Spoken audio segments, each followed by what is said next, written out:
The Crooked Anchor Season 3, Episode 12, Name Tagged. It was a day of pure iron-willed concentration at the Crooked Anchor. Raymond and Brian had been locked in an arm wrestle for the past 2 hours, neither one willing to blink, sweat beading, forearms trembling like tectonic plates. Gunther was parked next to them, perched on the bar stool, drooling like an open tap, while watching with the intensity of a sports commentator having a stroke. Pete was off in his own world, staring down into his pint, trying to count every single bubble in the foam. Biggins was beside him, squawking out random numbers in increasingly unhelpful tones.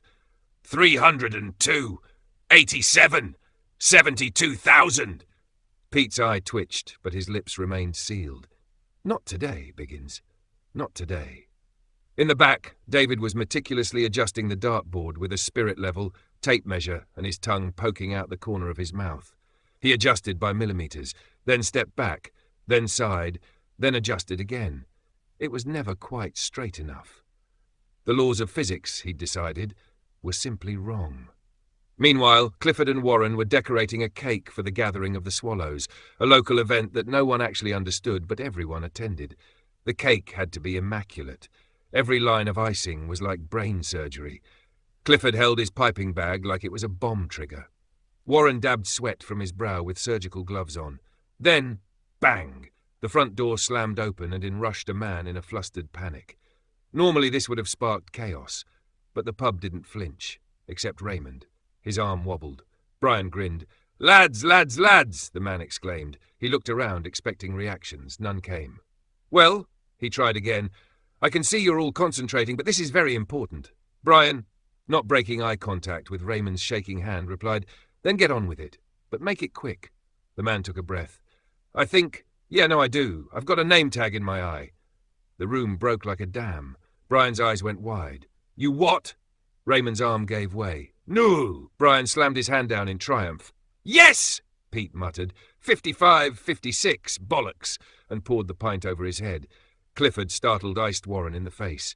David flinched violently and launched the dartboard into the rafters with Olympic strength. Biggins stopped mid-squawk and looked just as horrified as everyone else. David turned slowly, calmly, controlled rage behind the eyes. "Excuse me," he said, voice tight as a violin string. "Did you just say you have a name tag in your eye?" The man nodded. "Yeah, I was biking a delivery, had my name tag on when I left. Now I don't. I can feel something in my eye, and I'm pretty sure it's the tag." David put his hands up. "Okay. All right, sir, I'm going to look in your eye, but I need you to take your finger out of it first." The man blinked. "My finger?"